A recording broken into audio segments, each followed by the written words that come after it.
The sun bled over the eastern horizon of the Texas plains in the year 1875, painting the vast, rolling ocean of grass in violent shades of crimson and bruised purple. To a man standing on the earth, it might have looked like the world was burning, and perhaps, in a way, it was. The wind did not just blow here, it scoured. It carried the scent of sagebrush, dry earth, and the metallic tang of dried blood. Out of that bleeding sunrise came the thunder of hooves. A band of Comanche riders moved across the landscape, not as men riding through it, but as spirits woven into the very fabric of the high plains. They rode low on their mounts, bodies fluid and loose, their ponies painted with circles of lightning and hail. Leading them was Tahan, known among his people as Gray Horse. He was a man of perhaps 26 or 27 winters, though his eyes held the weight of a man twice that age. He rode a Mustang with a coat the color of storm clouds, and he rode it as if they shared a single spine. He was handsome in a hard, chiseled way, with high cheekbones that seemed carved from the red rocks of the canyonlands, and hair that flowed like black ink down his back. They were returning from the north, their horses laden with blankets, sacks of flour, and repeater rifles taken from a military supply wagon. It had been a successful raid by the standards of the war chiefs. No Comanche had fallen. The bluecoat soldiers had scattered like quail, but as Tahan slowed his gray horse to a trot, nearing the safety of the Quahati Valley, he did not feel the surge of triumph that the younger braves shouted to the sky. He looked down at his hands, gripping the rawhide reins. There was no blood on them now, but he could still feel the sticky warmth of the wagon driver he had pulled from the seat. He could still hear the man scream not a soldier's challenge, but a terrified, high-pitched plea for a mother who was likely 1,000 miles away in Ohio or Virginia. Tahan closed his eyes for a second. The dream of the open trail, of a life where he was not hunted and did not have to hunt men, pressed against his ribs like a physical ache. He was tired of the glory that tasted like ash. He wanted to be a drover, a breaker of horses, a man who slept without a knife in his hand. He wanted the freedom the white men spoke of, but he was bound by blood and bone to the people. As they descended into the valley, the village came into view, a circle of buffalo-hide tipis rising like cones of smoke from the earth. Dogs barked, children ran out with dusty faces, and the smell of roasting venison rose to meet them. But it was not the chiefs who waited at the center of the camp to greet the returning war party. It was the women. In the Comanche way, a man might rule the warpath, but the camp belonged to the women, and in these dying days of the buffalo, when every raid cost them sons and husbands, the council of the women had grown formidable. They stood in a semicircle near the central fire, their face set like flint. Tahan dismounted, tossing his reins to a young boy who looked at him with hero worship in his wide eyes. Tahan did not smile. He walked toward the fire, the dust of the trail coating his skin. Atsa stood in the center.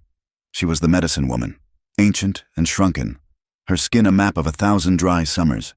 She leaned on a twisted staff of mesquite wood. Her eyes, clouded with cataracts, seemed to see things that were not there, or perhaps things that were yet to be. Tahan stopped before her. He offered a slight nod of respect. "We return with food." "Grandmother," Tahan said, his voice raspy from the dust. "And rifles." Atsa did not look at the rifles. She looked up, piercing him with those cloudy eyes. "You return," she said, her voice sounding like dry leaves scraping together. "But your spirit is already saddling a fresh horse to leave." "Tahan, Gray Horse." Tahan stiffened. "I am here. My body stands before the fire." "Your body is a husk," Atsa whispered. Stepping closer, she smelled of burning cedar and old leather. "I see the road in your eyes. You look at the horizon like a lover. But know this, warrior, if you try to walk away from this valley, you will find your ankles tied. Not with rope, but with the tears of women. You cannot run fast enough to outpace grief." A chill that had nothing to do with the morning wind went down Tahan's spine. Before he could answer, another figure stepped forward from the line of women. It was Nita. If Atsa was the withered root, Nita was the sharp thorn. She was the same age as Tahan, strong-limbed and fierce. She wore a buckskin dress, but in her hand, she held a short lance, and she held it as naturally as a mother holds a child. She had been his friend when they were children, chasing jackrabbits in the creek beds. There had been a time, before the wars grew so heavy, when he thought he might bring ponies to her father's lodge. But the war had taken her husband 2 winters ago, and it had taken Tahan's innocence long before that. Nita looked him up and down, her gaze mocking, but underneath it, there was a flash of raw pain. "Look at him," Nita announced to the other women, gesturing with the lance. "The great scout returns. Did you kill many wagon drivers? Tahan, did you feel brave? I brought blankets so your son will not freeze when the snows come." Tahan said quietly, "My son needs a father, not a blanket," Nita snapped. She stepped into his personal space, her dark eyes flashing. "You are the best rider among us. You shoot straighter than the soldiers. And yet, every time you look at the sunset, I see you planning your escape. You want to go live among them, among the people who killed my husband." "I want to live," Tahan said, his voice dropping so only she could hear. "Just live, Nita. There is no life here but dying slowly." "Then who protects us?" she hissed. "When you are gone to ride their cattle trails, who stands between the soldiers and my boy?" She turned her back on him, dismissing him, but Tahan saw the way her shoulders shook. He felt a pang of guilt so sharp it nearly doubled him over. He walked past the fire, toward his solitary lodge, feeling the eyes of the council of the women boring into his back like arrowheads. 20 miles to the east, the sun was shining on a very different world. The border town of Red Creek was a scar on the prairie, a collection of hastily built wooden structures that smelled of raw lumber, manure, and unwashed ambition. It was a place of noise, the clank of blacksmith hammers, the shouting of teamsters, and the constant rhythmic thud of the boots of the United States cavalry. Elena Ward pulled the reins of her buckboard wagon, bringing the 2 mules to a halt outside the general store. She was a woman of 24, with hair the color of wheat straw that she had tied back severely with a leather thong. She wore a man's duster coat over a plain calico dress, and a wide-brimmed hat shaded a face that was too sunburned to be fashionable in the East. But striking in its strength, her hands were rough, calloused from mending fences and branding calves. She was poor, her father's small ranch clinging to existence on the edge of the territory, but she held her head with the dignity of a queen. As she hopped down from the wagon seat, dusting off her skirt, she heard voices drifting from the porch of the hotel next door. "It is a matter of inevitability, gentlemen," a booming voice declared. Elena glanced over. Captain Bramwell stood there, surrounded by 2 junior lieutenants and a man in a fine suit who looked like a railroad surveyor. Bramwell was a thick-necked man with a mustache that looked like a bristle brush. He wore his blue uniform with an air of self-importance that barely concealed a hungry ambition. "The railroad must go through the valley," Bramwell was saying, gesturing with a lit cigar. "Washington demands it, commerce demands it, and if a few hundred savages are in the way, well, that is what we are here to correct. They say the Quahati are led by a ghost," the railroad man said nervously. "A scout who moves like smoke." Bramwell laughed, a harsh, barking sound. "Tahan Greyhorse, I know of him. He is no ghost. He is just a man who has not yet learned his place. We will tame him, or we will bury him. Either way, the tracks get laid." Elena tightened her grip on a sack of coffee beans she had just lifted from the wagon. Tame him. She hated that word. It was the same word men used for horses, and for women. She turned to carry the supplies into the store when a commotion in the alleyway stopped her. "Get out of here, you little rat. Go back to your teepee." Elena dropped the heavy sack on the boardwalk with a thud and strode toward the alley. 3 town boys, teenagers with mean eyes, were cornering a small child against a stack of crates. The child was no more than 8 years old, a native boy, likely an orphan from one of the reservations who had wandered into town to scavenge for food. He was huddled in the dirt, arms over his head, as one of the teenagers wound up to throw a jagged rock. "Drop it!" Elena's voice cracked like a whip. The teenager froze. Turning to look, Elena stood there, her hand resting casually on the handle of the skinning knife she wore at her belt. She didn't draw it. She didn't have to. Her eyes were colder than a blizzard. "This ain't your business, Elena," the boy sneered, though he lowered the rock slightly. "I am making it my business," she said, stepping forward. "You throw that rock, and I will march you to your mother and tell her exactly what kind of coward she raised. Attacking a starving child. You are a big man, aren't you?" The boys grumbled, shuffling their feet, shamed by her tone and the steel in her gaze. They dropped the stones and scattered, muttering insults under their breath. Elena knelt in the dirt. The boy was trembling, peeking out from behind his dirty arms.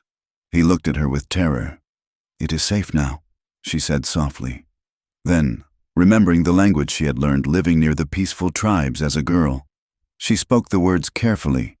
"Yura, Kima, thank you. Come." The boy's eyes widened. He had not expected the white woman to speak the tongue of the people. He lowered his arms, staring at her as if she were a spirit. Elena reached into her pocket, pulled out a piece of hard candy, and pressed it into his hand.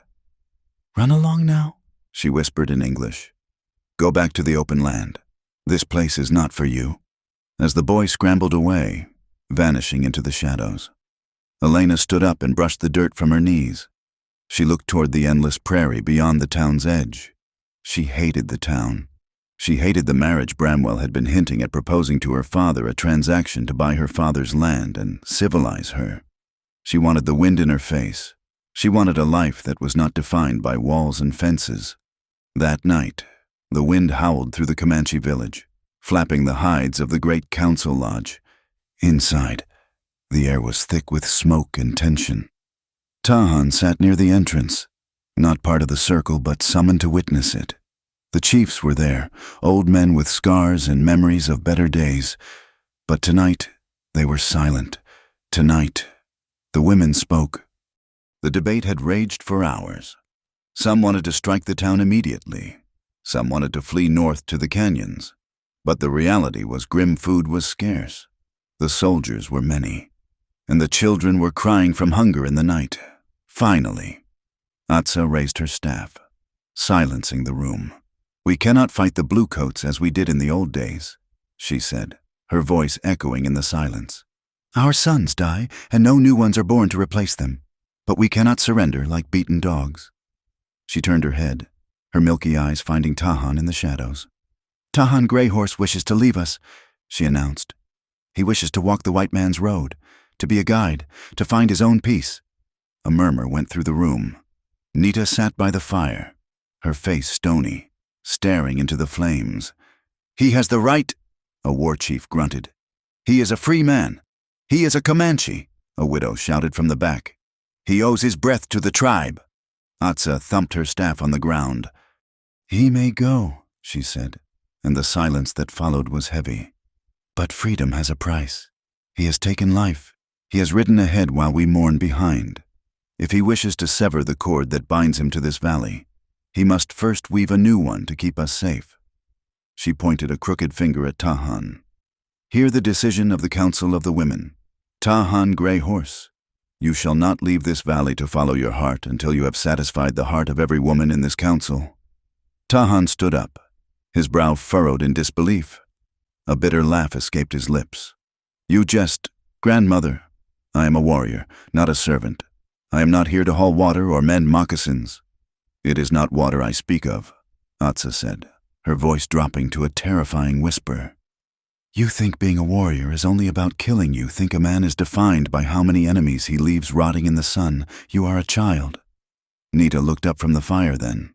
Her eyes met Tahan's. There was a challenge in them, deep and dangerous. "You want to go, Tahan," Nita said softly. "Then prove that your leaving does not doom us. Prove that you leave something behind worth more than your arrows. You must ask each woman here what she requires of you, and you must fulfill it. Only when every woman in the circle says, 'I am pleased,' will you be released." Tahan looked around the circle. He saw the faces of mothers who had lost sons he had led into battle. He saw wives whose husbands had died while Tahan survived. He saw young girls who looked at the future with terror. He realized then that this was no game. This was a trap, or perhaps a lesson he did not yet understand. "And if I refuse?" Tahan asked, his jaw tight. "Then go," Atsa said. "Ride out tonight, but you will go as a ghost. You will have no people. Your name will be spoken only to frightened children. You will be free, Tahan, but you will be empty." Tahan looked at the door of the lodge. The darkness outside beckoned. He could get on his horse and ride until the town was a speck. He could be halfway to Mexico by dawn. But he looked back at Nita. He saw the firelight dancing in her wet eyes. He let out a long, ragged breath. He was a man who could dodge bullets, but he could not dodge this. "I will not be a servant," Tahan repeated, but his voice lacked its earlier bite. "But I will hear your demands."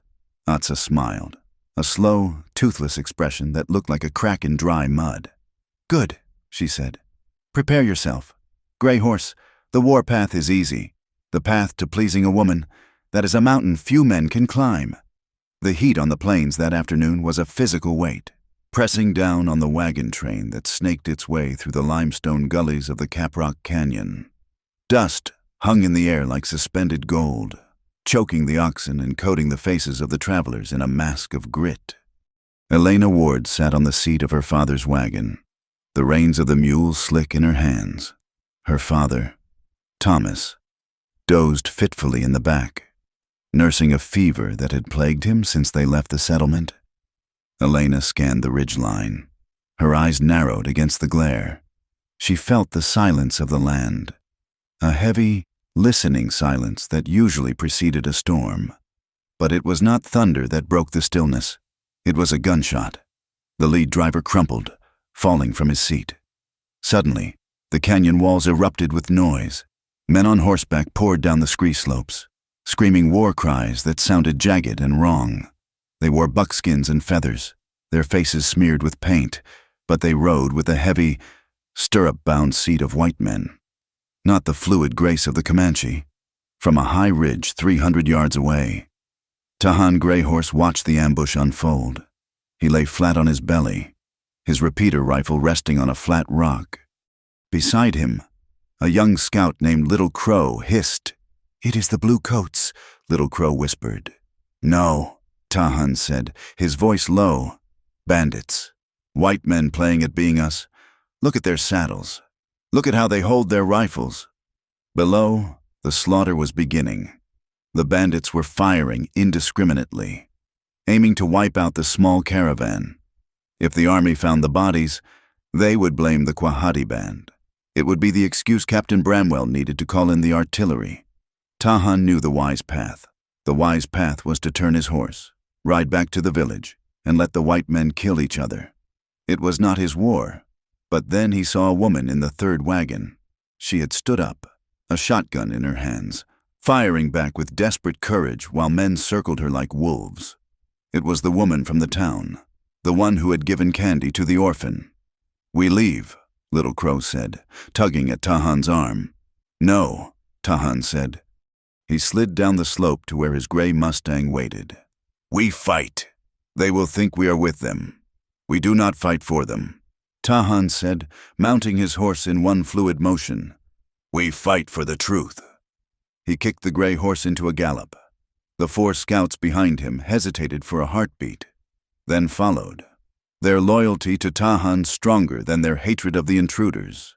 They descended like a rock slide. Tahan did not scream. He rode in silence. An arrow knocked on his bowstring. He preferred the bow for this work. It was faster, silent, and terrifying. The bandits, focused on the wagons, did not see the real threat until it was upon them. Tahan drove his horse between the wagons and the attackers. He released the arrow, and a bandit wearing a grotesque imitation of a war bonnet fell from his saddle. Elena Ward was crouching behind the wheel of her wagon, reloading her shotgun with trembling hands. A shadow fell over her. She looked up, expecting death. Instead, she saw a horse clear the wagon tongue in a massive leap. The rider was the man she had seen in her dreams, the Comanche with the face of stone. He spun his horse, the animal rearing and striking out with its hooves at a bandit who had been creeping up on her flank with a knife. The bandit shouted, slashing at the horse. Tahan leaned down, grabbed the man by his collar, and flung him backward into the dust. For a second, the chaos of the battle seemed to freeze. Tahan looked down at Elena. There was no hatred in his eyes, only a fierce, intense recognition. He saw the fear in her, but also the steel. She saw a man who was not a savage, but a savior. "Stay down," he said. The words were English, accented but clear. Before she could process that he had spoken, a bugle sounded from the east. "The cavalry!" "Soldiers!" Little Crow shouted. The bandits, realizing their ruse was up and that they were now pinched between real Comanches and the army, broke and fled into the broken rocks. Tahan looked at the approaching dust cloud of the cavalry. If he stayed, he would be shot.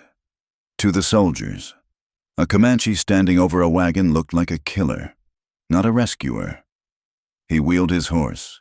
"Go," he commanded his scouts. They vanished into the canyon maze just as the first line of blue-coated troopers crested the rise. Captain Bramwell, riding at the front, saw the gray horse disappearing around a bend. He saw the feathers, the long hair. "Comanche!" Bramwell shouted, drawing his saber. "After them, they have attacked the supply train." Elena stood up, waving her arms. "No, no, you have it wrong!" she screamed, her voice hoarse. "They saved us. It was white men." But her voice was lost in the thunder of hooves as the cavalry charged past her, chasing the dust of the man who had just saved her life. 3 days later, the sun was setting over a small, muddy waterhole 10 miles west of the fort. Tahan had separated from his scouts, sending them back to the village to warn the women. He had stayed behind to cover their tracks, leading the soldiers on a chase through the Badlands. He was tired. His horse was tired. He dismounted to let the animal drink, kneeling to cup the brown water to his own lips. He did not hear the click of the hammer. He felt the presence of men a second too late. "Move and you die, red man!" Tahan froze. He slowly raised his hands, water dripping from his chin. He turned. 6 soldiers stood in the brush, carbines leveled at his chest. They looked exhausted, angry, and trigger-happy. They bound his hands behind his back with raw leather that cut into his skin. They tied him to a saddle and dragged him, stumbling and running, back toward the fort. They did not speak to him, other than to curse him for the miles they had ridden. When they arrived at Fort Conco, it was night. The torches cast long, flickering shadows against the wooden stockade walls. Tahan was thrown into the dust of the parade ground. He lay there, bruising his cheek against the hard earth, refusing to make a sound. Captain Bramwell stepped out of the headquarters building. He looked fresh, his uniform immaculate. He walked over to Tahan and nudged him with a polished boot. "So," Bramwell said, looking down, "the ghost of the plains. You do not look like much of a ghost now. He killed Sergeant Miller's horse." "Sir," a corporal spat, "we should hang him now and save the feed."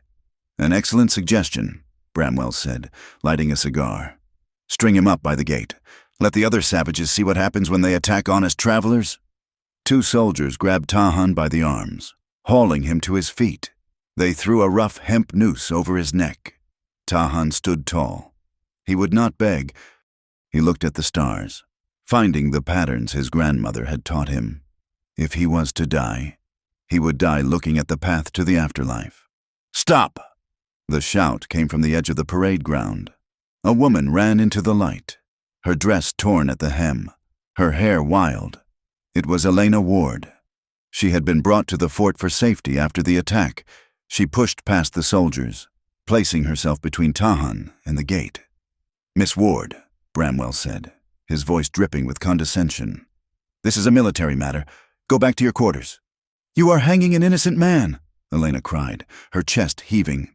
She pointed at Tahan. "This is the man. This is the one on the gray horse. I told you, Captain, he fought the bandits. He saved my father. He saved me." Bramwell frowned. "He is a Comanche. My dear, he does not save white women. He steals them." "Look at him," Elena insisted. She turned to Tahan, stepping close enough that he could smell the lavender soap she used, a scent that seemed alien in this place of horses and sweat. "Did you attack us?" she asked him directly. Tahan looked into her blue eyes. He saw the desperation there. "No," he said calmly. "I killed the man who was crawling toward you with a knife." The soldiers murmured. Bramwell studied Tahan, then looked at Elena. He saw the fire in her. He also saw a political problem. If he hanged a man who the witnesses claimed was a hero, the newspapers back east might make a fuss. But more importantly, he saw an opportunity. "Cut him down," Bramwell ordered abruptly. "Sir," the corporal asked. "I said cut him down. Bring him to my office. And Miss Ward." Bramwell tipped his hat, his eyes cold. "Thank you for your testimony. You may go." Elena did not move immediately. She looked at Tahan one last time. He gave her a barely perceptible nod, a silent message of gratitude. Then the soldiers shoved him forward. The interrogation room smelled of stale tobacco and gun oil. Tahan sat on a wooden chair, his hands still bound. Bramwell sat behind a heavy oak desk, studying a map of the territory. "You speak English," Bramwell said without looking up. "I learned it from the traders." Tahan replied, "And from the captives." Bramwell chuckled. He leaned back. "You are in a difficult position. Tahan, I can hang you for a dozen crimes you probably did commit, even if you are innocent of this one. Or we can make a trade." "The Comanche do not trade land," Tahan said. "Everyone trades everything," Bramwell said. He stood up and walked to the map. He traced a line across the open plains with his finger. "The railroad is coming, the Texas and Pacific. Nothing stops it. Not you, not your chiefs, not the spirits you pray to. It is iron and steam." He turned to face Tahan.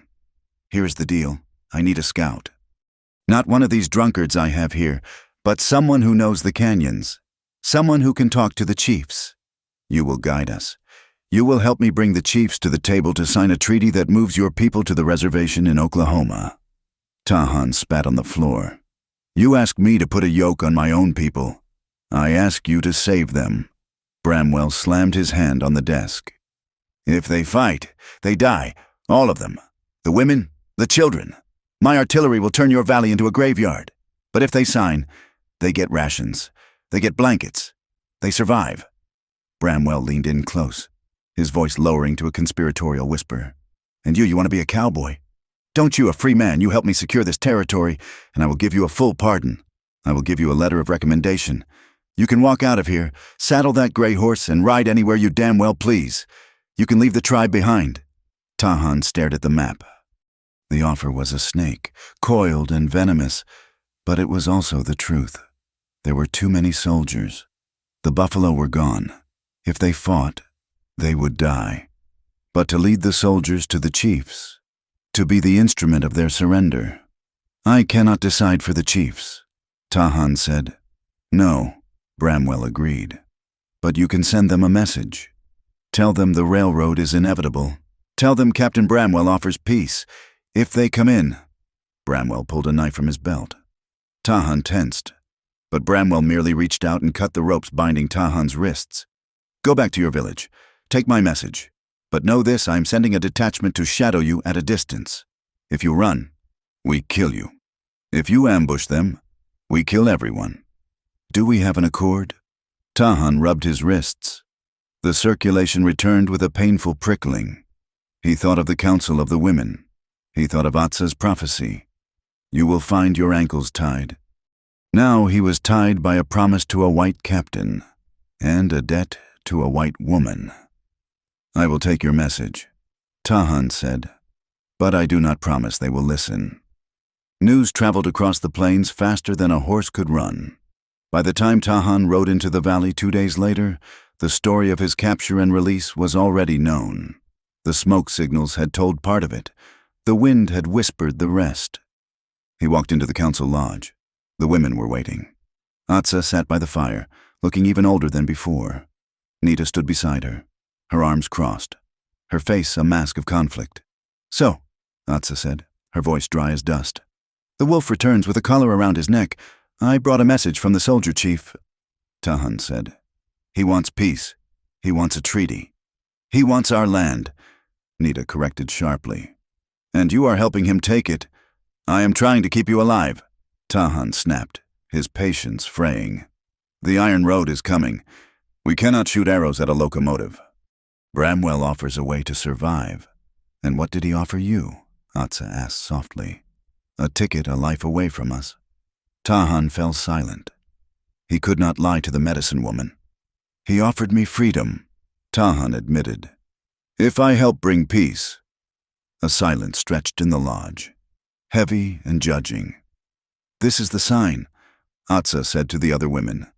The spirits are weaving a complex blanket. He has been touched by the white woman. Yes, we know of her. The one who saved you from the rope. Tahan looked up, surprised. How? We know, Atsa said. This is your test. Tahan, you stand between two worlds. The soldier chief thinks you work for him. You think you work for yourself. But now, you must work for us. Atsa stood up, pointing her staff at him. You will play this game with the white captain. You will lead him, but you will not lead him to our destruction. You must find a way to save the people, not by surrendering, and not by dying in a foolish war. You must find the third path. There is no third path, Tahan said bleakly. Then you must build one, Nita said, stepping forward. Her eyes were fierce. That is your first task to please us. Find a way to talk to the soldiers without selling our souls. Do this, and perhaps we will listen to your message of peace. Tahan looked at the women. He realized then that he was not just a messenger. He was a double agent, trapped between the ruthless ambition of Captain Bramwell and the immovable will of the Comanche women. And somewhere in the middle was Elena Ward, the woman with the wheat-colored hair who had looked at him and seen a man worth saving. He nodded slowly. I will try. Do not try, Atsa said, sitting back down. Do. The dust of the village did not taste like victory. It tasted of ash and old grief. Tahan Greyhorse stood in the center of the encampment, the morning sun beating down on his bare shoulders, feeling the weight of the council of women pressing on him harder than any pack he had ever carried. Atsa, the ancient medicine woman, did not let him rest. She did not care about the message he had brought from Captain Bramwell, or the looming threat of the Iron Road. To her, the balance of the world was broken, and Tahan was the one who had to mend it before he could step off the edge of their world into the white man's horizon. You wish to leave, Atsa said, her voice like grinding stones. You wish to ride the cattle trails and sleep under stars that do not know your name, but you leave behind a hollow place. Tahan, a debt. I have fought for this band since I could draw a bow. Tahan replied, his jaw tight. I have bled. Blood is easy. Atsa scoffed. Living with the holes left by death is hard. Come. The first task was not a feat of strength, but a trial of endurance. Atsa led him to the edge of the camp, where the lodges of the widows stood. These were the women whose husbands had ridden out with Tahan on past raids and never returned. The air here was heavy, silent. You lead men to glory, Atsa whispered. Now, look at what glory leaves behind. She made him enter the lodge of a woman named Quiet Rain. Her husband had fallen 2 winters ago. The lodge was in disrepair. The buffalo hides were cracked, letting in the wind. There was no meat hanging from the drying racks. Fix it, Atsa commanded. For 3 days, the great warrior Tahan became a laborer. He did not touch his weapons. He went to the river and cut fresh willow poles. He hunted elk, not for the thrill, but to drag the heavy carcass back and skin it until his fingers were raw, ensuring Quiet Rain had meat for the winter. He carried water until his back ached, but the physical work was the lesser burden. The true price was the silence. He had to sit with Quiet Rain and listen. She did not scream or blame him. She simply told stories of the man who was gone. She spoke of how he laughed, how he snored, how he loved the smell of rain. Tahan had to look at the empty space by the fire and acknowledge that his leadership had helped create that void. He felt the ghost of his friend sitting between them, accusing him not of cowardice, but of survival. When he finished repairing the lodge, Quiet Rain touched his arm. Go, she said softly. You have patched the roof. Tahan, but the cold is still inside. That you cannot fix. It was a wound that Tahan carried with him to the next task. A woman named Morningstar waited for him by the horse corral. She held the hand of a boy, perhaps 7 years old, named Little Badger. The boy was small for his age, with wide, fearful eyes. "My husband was the best breaker of horses," Morningstar said, her voice trembling slightly. "He was going to teach our son. Now he is gone, and the boy is afraid of the beasts. If you go, Tahan, if you vanish into the white world, who teaches him? Does he grow up walking on the ground like a farmer, or does he ride like a Comanche?" "I am not a father," Tahan said, stepping back. The idea of molding a life terrified him more than a charge of cavalry. "You are the one who is here," she replied. "If you want to leave behind a rider." Tahan looked at the boy. Little Badger shrank behind his mother's skirt. Tahan sighed, a sound that came from the bottom of his chest. He walked into the corral and whistled for a gentle mare, an old paint horse with soft eyes. "Come," Tahan said to the boy. For the next week, Tahan did not scout. He did not plan a strategy. He spent every hour in the dust of the corral. At first, Little Badger cried when the horse tossed its head. Tahan wanted to shout, to toughen the boy up, but he remembered Atsa's eyes. He knelt in the dirt, bringing his face level with the boy's. "The horse is not a monster," Tahan said quietly. "She is your legs. She is your wind. Feel her breath. It is the same as yours." He lifted the boy onto the mare's back. He walked beside him, hour after hour, under the baking sun. He taught the boy how to weave his fingers into the mane, how to grip with his knees, and how to listen to the animal's intent. One afternoon, Tahan let go of the lead rope. Little Badger gasped, clutching the mane, but he did not fall. The mare trotted a circle, and for the first time, a smile broke across the boy's face, a look of pure, unadulterated freedom. Morningstar was watching from the fence. Tahan saw her wipe a tear from her cheek. He felt something shift inside his own chest, a cracking of the hard shell he had built around his heart. He realized that saving the tribe was not just about killing enemies. It was about ensuring there was a generation left to ride the horses. But the hardest task came from Nita. She found him sharpening his knife by the creek. She did not bring a child or a broken lodge. She brought 2 lances and threw one at his feet. "Pick it up," she ordered. Tahan looked at the weapon. "I do not fight you, Nita." "No," she said, her eyes blazing. "You will train me, and not just me, you will train the women." Tahan stood up, laughing incredulously. "The soldiers have repeating rifles. Nita, they have cannons. You want me to teach you to throw a stick? War is for the men. That is the way it has always been." "The men are dead," Nita screamed, her voice echoing off the canyon walls. "Or they are old, or they are broken like Greyhawk. And you want to leave. When the soldiers come, and they will come. Tahan, treaty or no treaty, who stands between them and the babies us? The women." She stepped closer, her chest heaving. "If we are to die, we will not die hiding under blankets. We will die with steel in our hands. If you want to leave this valley, you make sure we can hold it without you." It was a violation of tradition. It was madness. But Tahan looked at the fierceness in her face, the desperation of a mother wolf backed into a corner.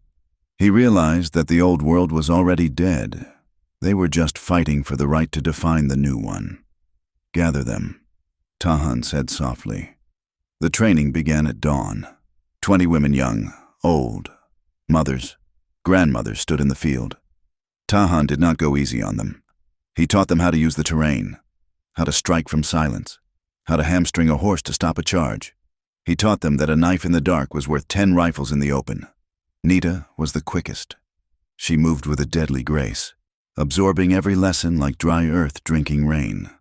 One afternoon, during a sparring match, she swept Tahan's legs out from under him and pinned his arm behind his back.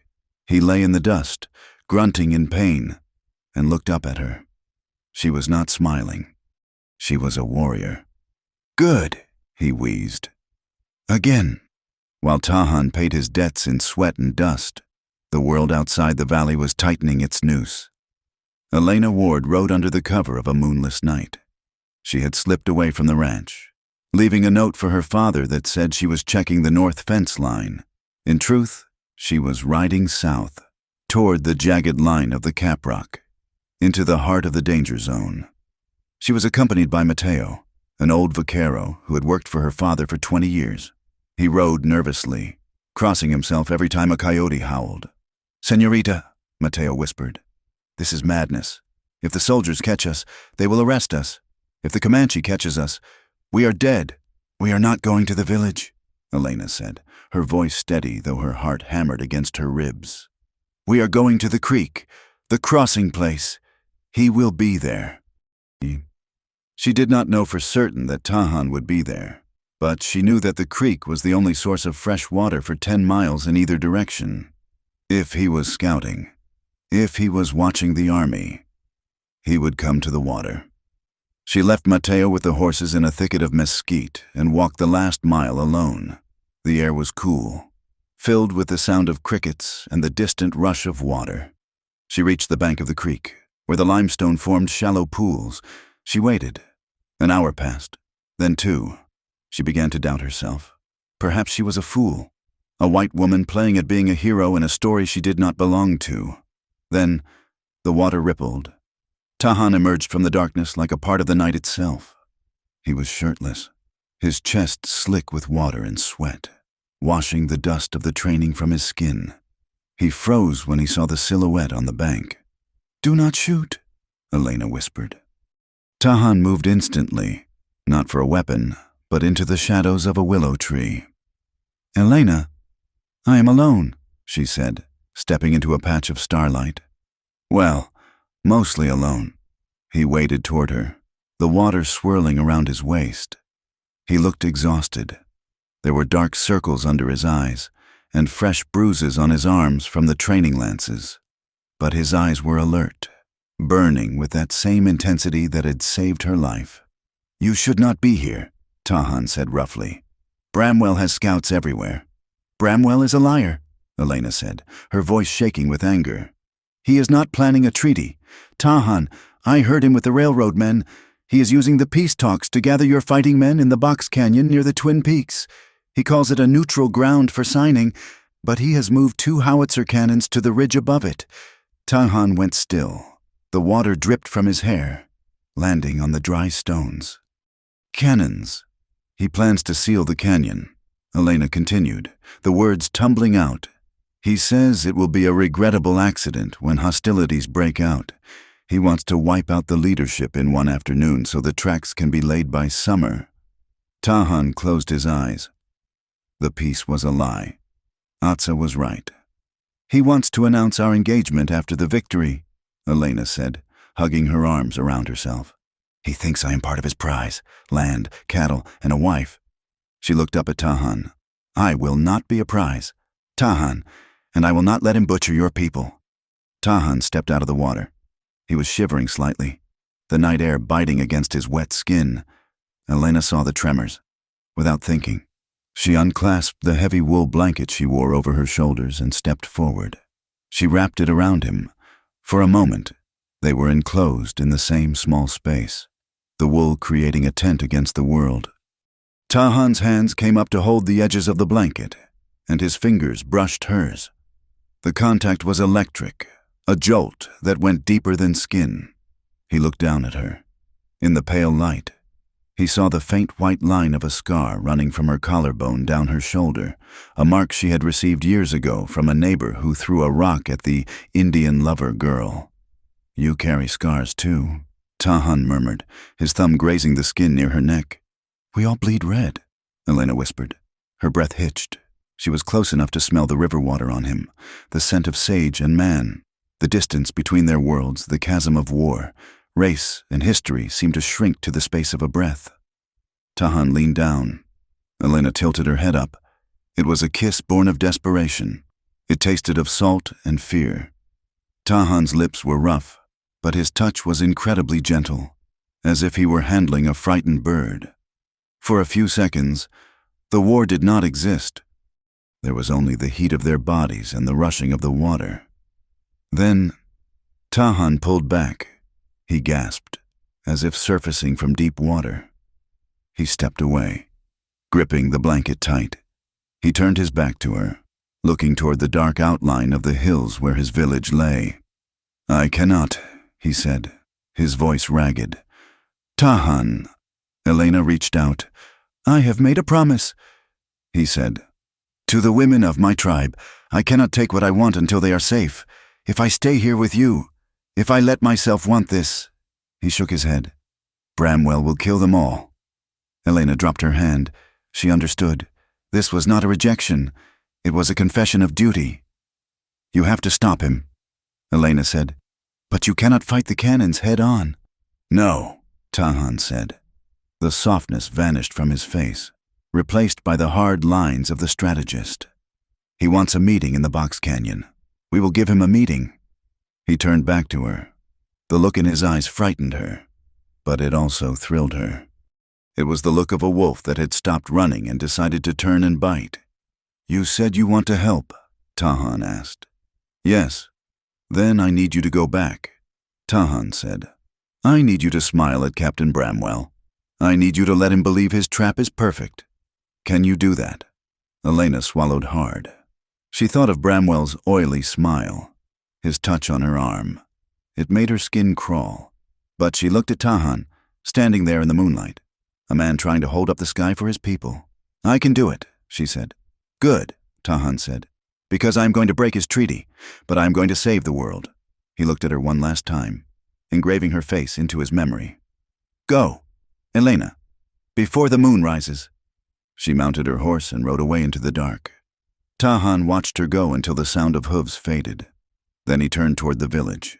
He had debts to pay, women to please, and a war to steal from under the nose of the United States Army. He was no longer just fighting for freedom. He was fighting for a future that included the woman with the scar and the wheat-colored hair. The blind oath of blood was gone. Now, he swore a new oath, one of his own making. He mounted his gray horse and rode hard for the valley. He had to tell Nita to sharpen her lances. The moon hung over the Quahati Valley like a polished bone, white and indifferent to the affairs of men. But the fire in the center of the village was alive, a breathing thing that cast long, dancing shadows against the buffalo hide lodges. Tonight, the drums did not beat for war. They beat a slow, steady rhythm, like the heartbeat of the earth itself. The men of the tribe, the warriors, the elders, the boys who dreamt of coups had been banished to the outer ring of the darkness, tonight belonged to the council of the women. Tahan Grey Horse stood alone in the center of the circle. He had faced charges of cavalry. He had hunted the great bear in the high timber, and he had sat stoic while a bullet was dug from his shoulder. But he had never felt a fear quite like this. Atsa stepped forward. The firelight caught the deep canyons of wrinkles in her face.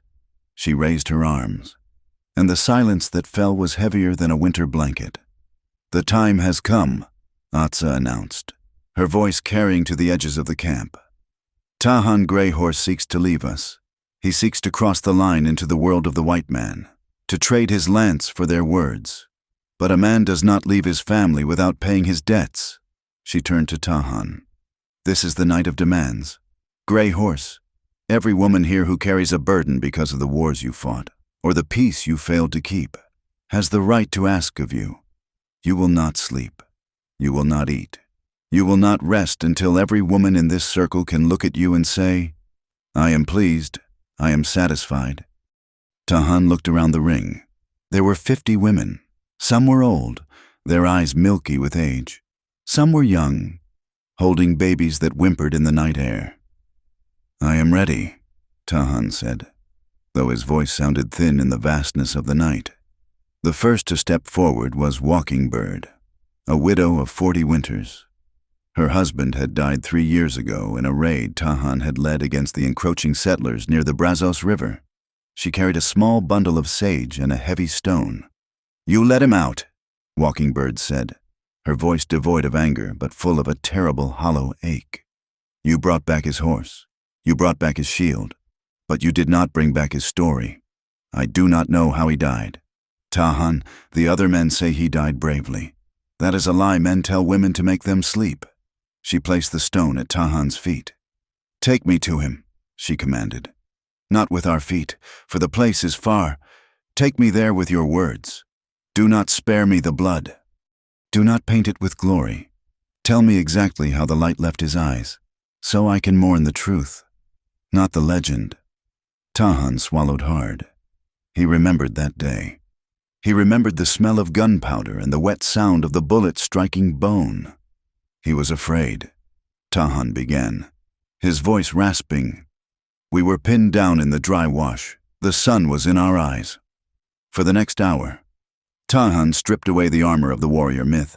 He told Walking Bird of her husband's fear, of the way he called out for water, of the chaotic, messy, undignified end that came in the dust. He did not look away. He forced himself to relive the trauma he had buried, offering it to her as a gift of truth. When he finished, sweat was running down his back. Walking Bird was weeping. Silent tears that tracked through the soot on her face. But she nodded. "Now I know," she whispered. "Now he is real again. I am satisfied." She stepped back. The next was a young woman named Blue Flower, whose younger brother had been killed by soldiers. She held a man's bow, too heavy for her slight frame. "I am afraid," she said, her hands trembling. "When the soldiers come again, I will just be a victim. I do not want to die screaming. Tahan, I want to die fighting. Teach me, now." Tahan looked at her shaking hands. He stepped behind her, covering her small hands with his calloused ones. "Breathe," he instructed. "The bow is not a stick. It is part of your arm." He spent the next hour teaching her not just to shoot, but to find the stillness inside the chaos. He made her draw the string until her muscles burned, until she wanted to quit. And then he made her draw it one more time. When she finally lost an arrow that struck the target bale true and deep, the look on her face was not joy. It was a fierce, terrifying agency. "I am satisfied," Blue Flower said, gripping the bow like a lifeline. The night wore on. The moon climbed higher. The demands came in a relentless tide. An old grandmother, bent double with arthritis, demanded he tell her the names of the stars the white men used, so she could understand the maps they drew of her land. Tahan drew the constellations in the dirt, explaining the strange names Orion, Cassiopeia translating the white man's sky for a woman who had only known the Comanche heaven. A mother whose child had been stolen years ago asked him to describe the faces of the children he had seen in the white settlements, desperate to know if one of them might have been hers. Tahan had to look her in the eye and tell her he had not seen her son, breaking her heart to save her from false hope. He was exhausted. His throat was dry as the alkali flats. His legs shook. He realized, with a jolt of clarity, that this was harder than the sun dance. In the sun dance, he suffered for his own vision. Here, he suffered for theirs. He was carrying the emotional weight of the entire tribe, a burden usually borne silently by the women while the men sat around the council fire boasting of coups. Then, the circle parted. Nita stepped into the light. She did not carry sage or a stone. She carried 2 practice lances, their tips padded with leather, but the wood hard and heavy. She threw one to Tahan. He caught it instinctively. "Stand up," Nita said. Her eyes were dry, but they burned with a cold fire. "Nita," Tahan said, leaning on the lance. "I am tired. The soldiers will not care if you are tired," she snapped. "And neither do I." She began to circle him, her movements predatory. "You want to leave us," she said, her voice rising. "You want to ride away to your freedom, but you leave us here to face the end of the world. If you are going to abandon me, Tahan, you have to beat me first." "I will not fight you." "Then you stay," she screamed, and she lunged. It was not a playful spar. The wood cracked against Tahan's ribs with bruising force. He grunted, stumbling back. Nita was fast, fueled by a lifetime of frustration, by the grief of a widow, by the anger of a woman who loved a man who loved the horizon more than her. She struck again, sweeping at his legs. Tahan jumped, the wood whistling beneath him. He realized she would not stop until one of them was in the dust. He was engaged. The clash of wood on wood echoed through the village. They fought with a savage intensity. Tahan used his reach. Nita used her speed.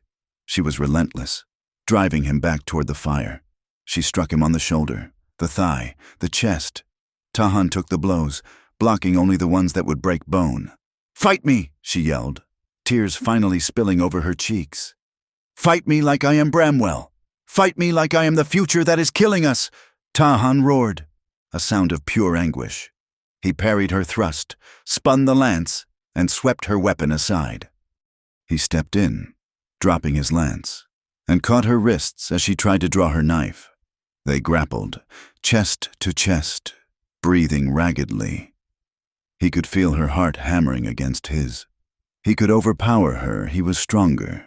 He could throw her to the ground and claim victory. But he looked at her face. He saw the woman he had loved since they were children. The woman who was the heart of the valley he was abandoning. To win was to lose. Tahan loosened his grip. He allowed her to trip him. He fell onto his back in the dust. Nita landed on top of him, her forearm pressing against his throat, her other hand raised in a fist. She looked down at him. He lay there, his arms spread in surrender, looking up at the stars past her shoulder.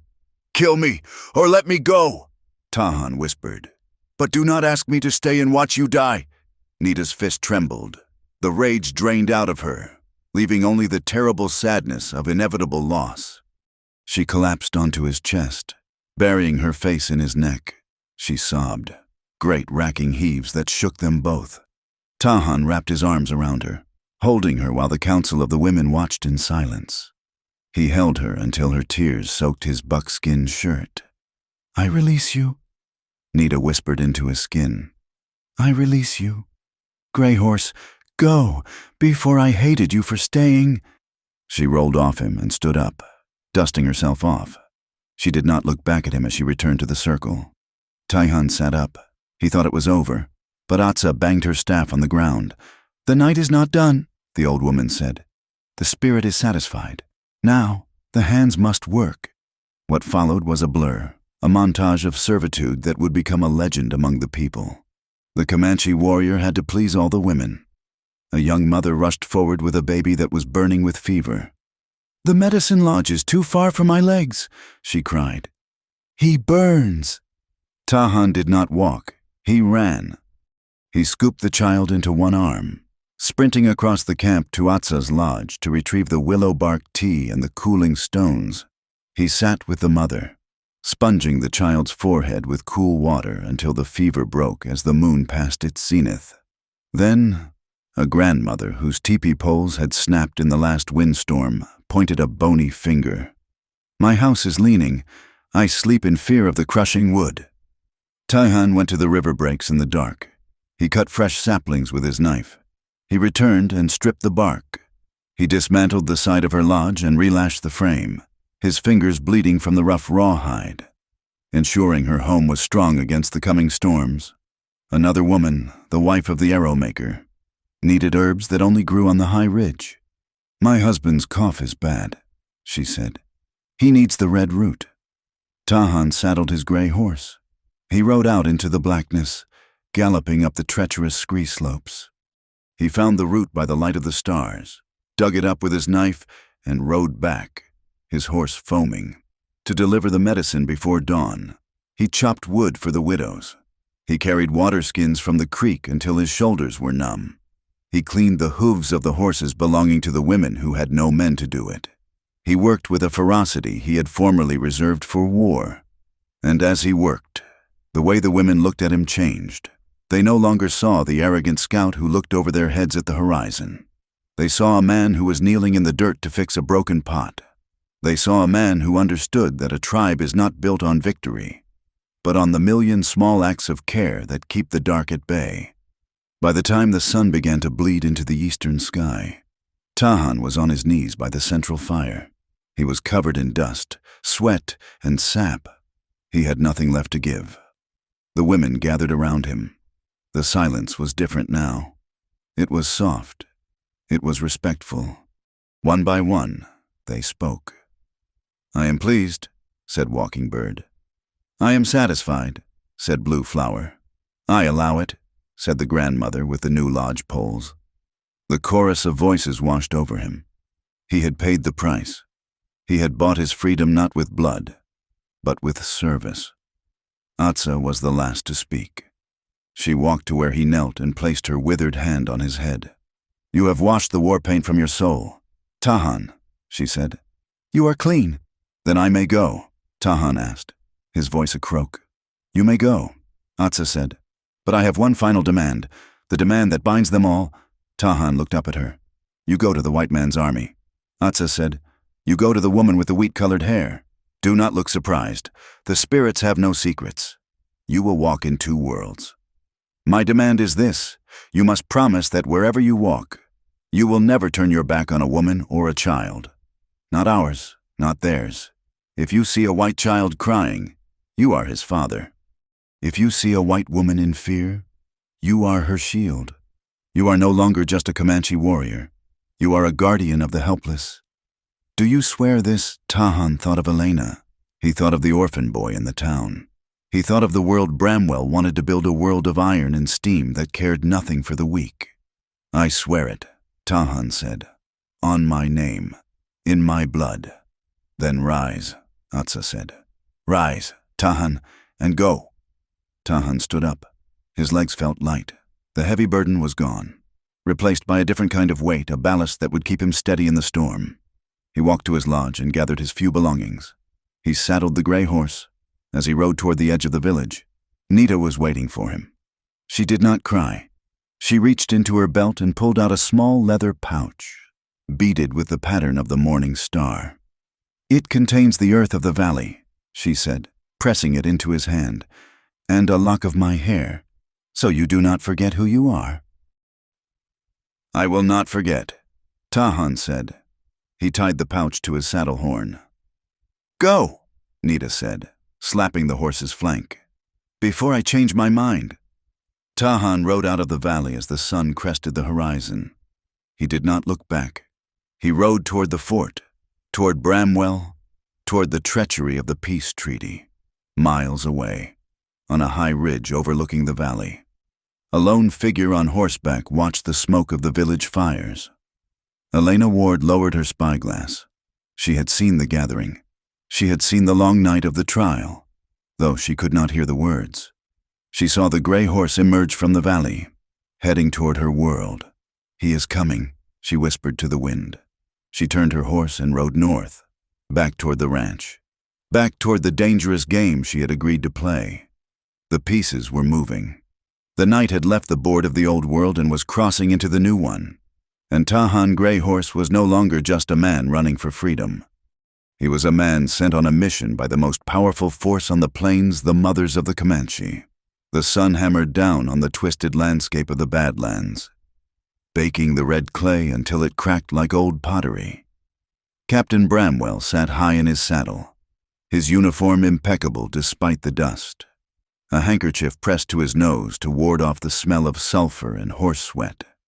Behind him rode a column of 200 cavalrymen, their sabers rattling in a discordant rhythm.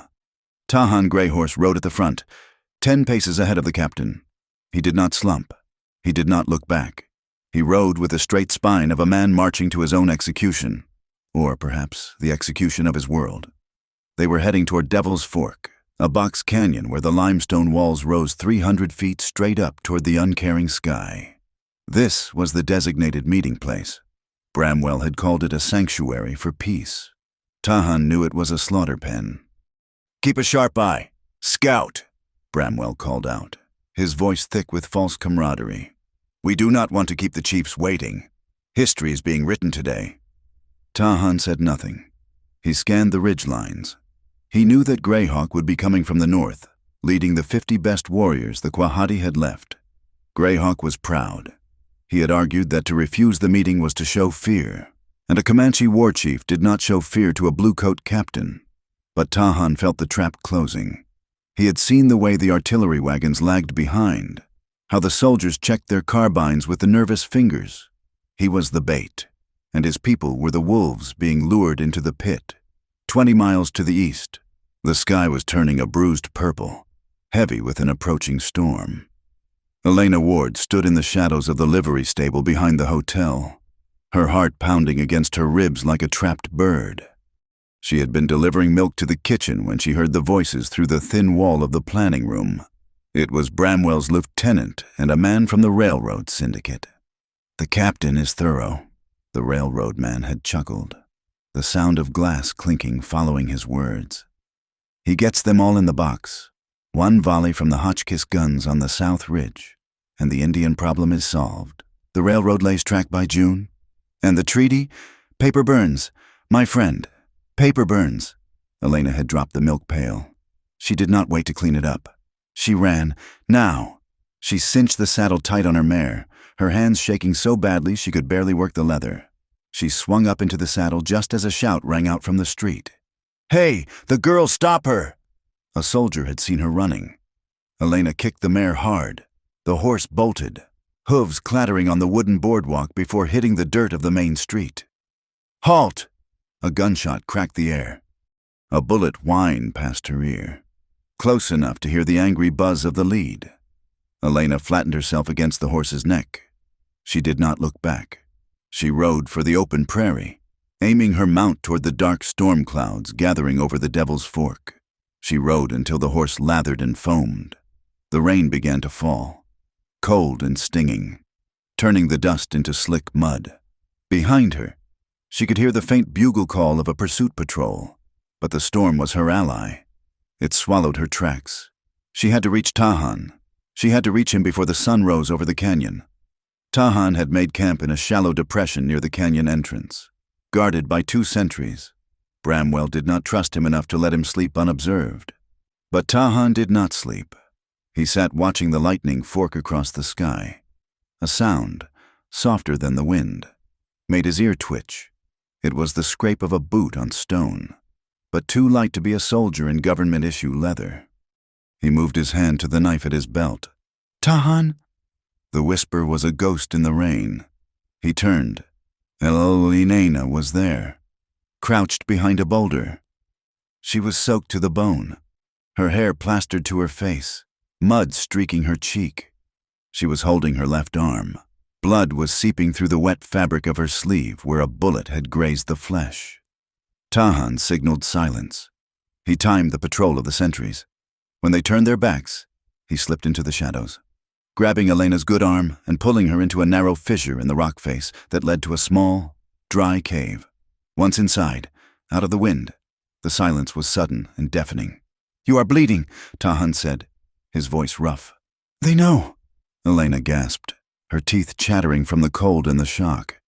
"Bramwell, the treaty is a lie. He has cannons on the South Ridge. He's going to collapse the walls when Greyhawk rides in." Tahan closed his eyes. The rage that flared in his chest was white-hot, but he forced it down. "I suspected, but to hear it, you have to run," Elena said, gripping his wet buckskin shirt. "Leave now. Warn them." "If I run, the sentries shoot," Tahan said. "And Greyhawk is already on the march. If I am not there to guide the soldiers, Bramwell will simply hunt my people down in the open. I have to turn the trap." He looked at her arm. "Sit." He tore a strip from his own shirt. He uncorked his canteen and washed the wound. It was a shallow furrow, painful but not deep. Elena hissed as the water touched the raw nerves. "I'm sorry," Tahan murmured. He wrapped the cloth around her arm with gentle, precise movements. When he finished, he did not pull his hands away. He looked at her face, illuminated by the flashes of lightning outside. She was shivering violently. "You are cold," he said. "I am terrified," she corrected him. Tahan moved closer. He wrapped his arms around her, pulling her body against his warmth. It was a pragmatic act of survival, sharing heat in the freezing night. But as their bodies touched, the pragmatism dissolved into something else. Elena buried her face in the crook of his neck. She smelled the rain on him, the pine smoke, the danger. She felt the beat of his heart, steady and strong against her own. "We might die tomorrow," she whispered. "Then we live tonight," Tahan answered. He lifted her chin. His eyes searched hers, asking a question that needed no words. Elena answered by pulling him down to her. Their kiss was not gentle. It was desperate. It was a collision of 2 souls trying to find an anchor in a world that was tearing itself apart. Tahan's hands, usually so disciplined, tangled in her wet hair. Elena clung to him as if he were the only solid thing in the universe. The cave became a world of its own, suspended in time, where there was no army, no tribe, no war, only the heat of skin on skin and the frantic, silent language of longing. The storm raged outside, but inside, the fire burned low and deep. They held each other as the hours passed, finding a peace that was as fragile as it was profound. Dawn brought a gray, steel light. The rain had stopped, leaving the air crisp and cold. Tahan stood at the mouth of the cave. Elena was awake, watching him. They did not speak of the night. It was etched into them, a secret strength. "Stay here," Tahan said. "When the shooting starts, do not move until the dust settles." "What will you do?" Elena asked. "I will keep my promise," Tahan said. "To the women, and to you." He slipped out of the fissure and returned to his bedroll just as the bugle sounded revealed. The march into Devil's Fork began an hour later. The canyon was a majestic, deadly place. The walls were vertical, composed of layered sandstone and shale. The floor was flat and sandy, perfect for a meeting or a massacre. Tahan rode beside Bramwell. "A fine morning for peace," Bramwell said, checking his pocket watch. "Your chief is punctual. Greyhawk follows the sun." Tahan said, at the far end of the canyon, a cloud of dust appeared. Greyhawk rode into view. He was resplendent in his war bonnet, the eagle feathers trailing down his back. Behind him, 50 warriors rode in formation, their lances held high. They looked proud. They looked vulnerable. Bramwell smiled. He raised his gloved hand. This was the signal. On the high ridge, the gun crews for the Hotchkiss mountain guns were adjusting their sights, aiming not at the warriors, but at the narrow choke point behind them to cut off retreat, and then at the floor where they stood. Tahan looked up at the cliff face to his right. He knew this canyon. He knew that the north wall was unstable. The winter freeze had cracked the foundation of a massive overhang of limestone. He had to time it perfectly. "Captain," Tahan said, "you forgot one thing." Bramwell frowned. "What is that?" "The wind changes." Tahan suddenly kicked his gray horse, not away from the danger, but directly toward the canyon wall. He pulled his repeater rifle from its scabbard and fired not at the soldiers, but at the rocky overhang 500 feet above the artillery position on the opposite ridge. The shot was impossible. But Tahan did not need to hit a man. He needed to hit the resonance of the stone, simultaneously. He screamed a command in Comanche, his voice amplified by the canyon acoustics. Break left to the needle's eye Greyhawk, confused but trusting the urgency in Tahan's voice, saw Tahan wave frantically toward a narrow, hidden fissure in the canyon wall that was invisible from the main entrance. "Turn!" Greyhawk roared. The warriors wheeled their horses, streaming toward the crack in the wall just as Bramwell dropped his hand. "Fire!" Bramwell screamed. The cannons on the ridge boomed. But Tahan's diversion had worked. The gunners, startled by Tahan's sudden movement and shot, rushed their aim. The shells whistled down, exploding harmlessly in the empty sand where the warriors had been seconds before. But the echo of the cannons did what Tahan had planned. The vibration slammed into the unstable north wall. With a sound like the earth tearing in half, the cliff face sheared away. Thousands of tons of rock, dirt, and shale began to slide. "Pull back!" Tahan shouted, wheeling his horse. The landslide crashed down, not on the warriors who had slipped into the narrow fissure, but into the center of the canyon, creating a massive, choking cloud of dust and debris that separated the army from the tribe. The shock wave knocked horses off their feet. Bramwell's mount reared in terror. Throwing the captain into the loose scree, Tahan fought his gray horse, calming the animal as stones rained down around them. When the dust began to settle, a wall of rubble 20 feet high blocked the canyon. The warriors were gone, safe on the other side, headed for the high trails where the cavalry could not follow. The army column was in disarray. Men were coughing, horses were screaming. Tahan dismounted. He walked through the haze. He found Bramwell pinned under his dead horse, his leg trapped, his face gray with shock and dust. Bramwell looked up and saw Tahan standing over him. The captain fumbled for his pistol, but it was lost in the dirt. "You," Bramwell wheezed. "You traitor!" Tahan drew his knife. The blade gleamed dully in the filtered light. "I kept my word," Tahan said coldly. "I brought you the chiefs. I did not promise they would stay. Help me," Bramwell begged. The arrogance gone. "My leg, it is crushed." Tahan looked at the knife, then at the man. He thought of Nita. He thought of the widows. He thought of the blood that would be on his hands if he slit this man's throat. It would be justice. But it would be the justice of the old Tahan, the one who only knew death. Atsa's voice rang in his memory. "You are a guardian of the helpless, even when the helpless man is a snake." Tahan sheathed his knife. "I will not kill you, Captain," Tahan said. "You will live. You will live to explain to your generals how you lost a war without an arrow being fired. You will live with shame." He turned to the soldiers who were stumbling toward them. "Get him out," Tahan ordered. The soldiers, stunned by the command in his voice, obeyed instinctively. Tahan walked away from the wreckage.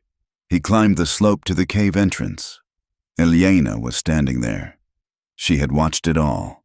She saw him spare the man who had tried to kill them. She walked down the slope to meet him. Her arm was throbbing, but she stood tall. Bramwell, now being dragged free by his men, saw her. "Elena," Bramwell called out, his voice desperate. "Miss Ward, tell them he planned this. He tried to kill a United States officer." Elena stopped. She looked at Bramwell, lying in the dirt, his leg twisted, his uniform ruined.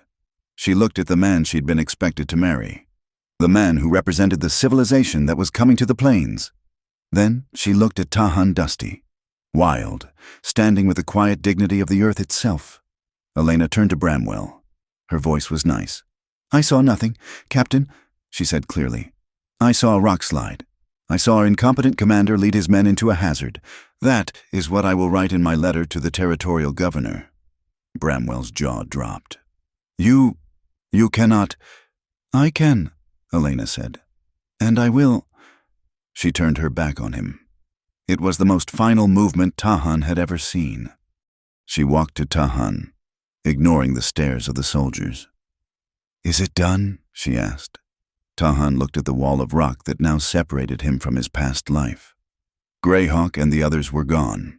He was alone on this side of the barrier. "The war is done for today," Tahan said. "Now comes the hard part." "What is that?" "Living," Tahan said. He offered her his hand. She took it. Her grip was strong. Behind them, the soldiers were retreating, carrying their broken captain. Before them lay the open prairie, vast and uncertain. Tahan Greyhorse had pleased the women. He had tricked the army, and he had broken the treaty to save the peace. He was free, but for the first time, freedom did not feel like running away. It felt like standing still, right where he was supposed to be. The dust from the landslide at Devil's Fork did not settle for 3 days. It hung in the air like a shroud, a constant reminder of the violence that had nearly consumed the valley. The retreat of the United States cavalry was a slow, humiliating procession. Captain Bramwell, his legs shattered and splintered with rough cedar boughs, rode in a supply wagon, delirious with pain and morphine. The proud column that had marched out with flags snapping in the wind now limped back toward Fort Conco, leaving behind their cannons buried under 1,000 tons of limestone. In the newspapers back east, the story would be written differently. They would call it a regrettable geological accident during a routine survey mission. They would claim that the brave Captain Bramwell had been injured while heroically saving his men from a natural disaster. The railroad investors would read the reports in their mahogany-paneled clubs in Chicago and sigh, realizing that the southern route would have to be delayed for at least another year. But out on the high plains, the truth was written in silence. Tahan Greyhorse rode slowly toward the high plateau where the Quahati had regrouped. He was alone. His gray Mustang walked with its head low, exhausted. Tahan felt a similar heaviness in his chest. He had defied his war chief. He had manipulated the army. He had caused the destruction of a sacred canyon. He expected to be met with arrows. He expected to be tied to a stake and branded a traitor for leading the soldiers to their doorstep, even if he had saved the tribe in the end. When he reached the camp, hidden in a thicket of cottonwood trees near the river headwaters, the mood was somber. There were no victory songs. A few warriors had died in the chaotic scramble through the fishermen who had been too slow, or horses that had panicked and fallen into the gorge.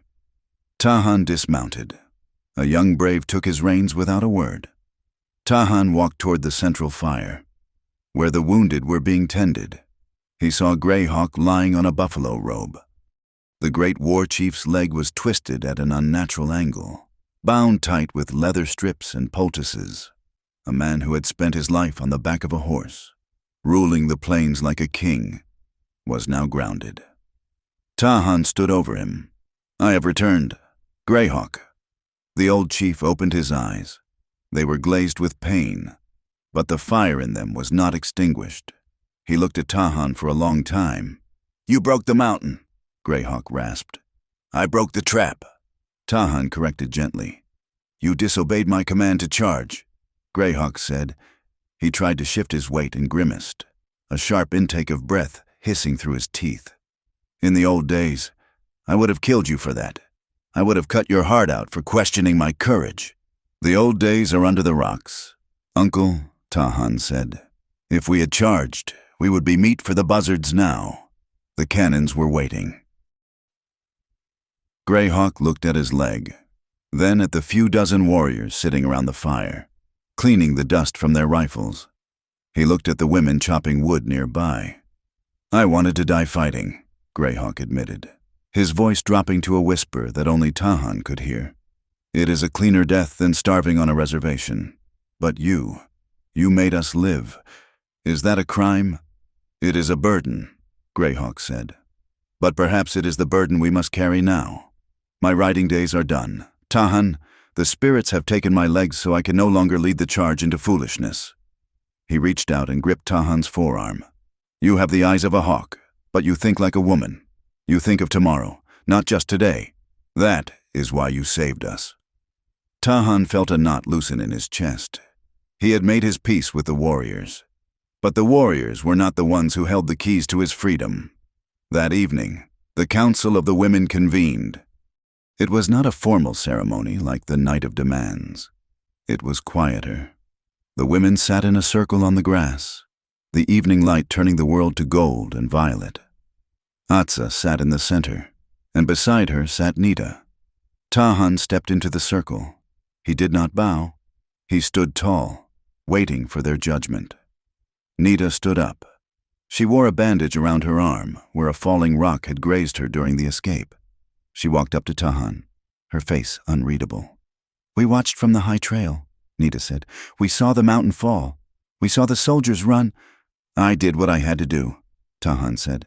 "You lied to everyone," Nita said. "You lied to the soldier chief. You lied to Greyhawk. You made yourself a snake to save the wolves."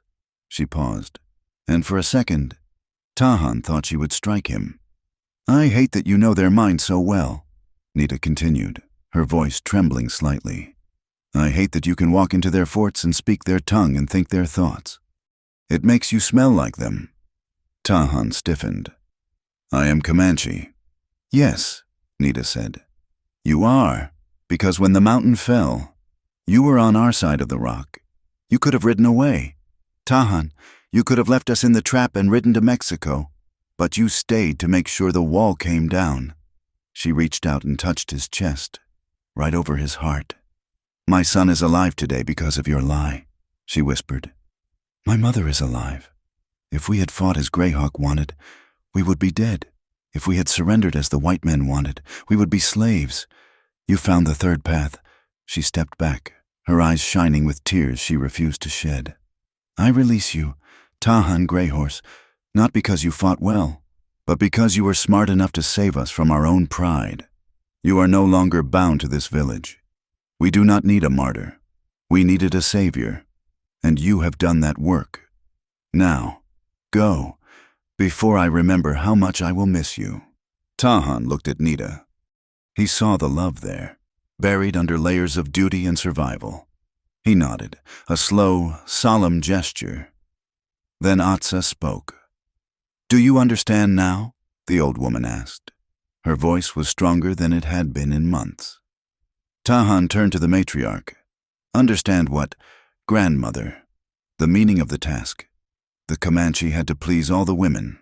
Atsa cackled softly. "You thought it meant carrying water. You thought it meant fixing teepees. Those were just chores to humble your hands." She pointed her staff at the valley below. "To please a woman is to give her safety for her children. To please a woman is to ensure that when she wakes up in the morning, her world has not been burned to ash. You wanted freedom. Tahan, freedom is not just riding away. Freedom is knowing that the people you leave behind are safe because of what you did. You could not leave with a light heart if you left us to die. We held you here not to trap you, but to make sure that when you finally rode away, you did not carry the ghost of a dead tribe on your saddle." Tahan felt the truth of her words settle into his bones. He had thought the women were tyrants, demanding his servitude. In truth, they had been teachers, forcing him to build a foundation before he built a roof. "I understand," Tahan said. "I am ready." "Then go," Atsa said. "The white woman waits. Do not keep her waiting. She has paid a price as high as yours." 30 miles away, in the town of Red Creek, Elena Ward was learning the cost of her own choices. She had returned to town 2 days after the landslide, exhausted and bruised. She expected questions. She did not expect the silence. When she walked into the general store to buy liniment for her arm, the shopkeeper, a man she had known since she was a girl, turned his back on her. He busied himself with stacking tins of peaches, refusing to acknowledge her presence. "Mr. Henderson," Elena asked. "I would like to make a purchase."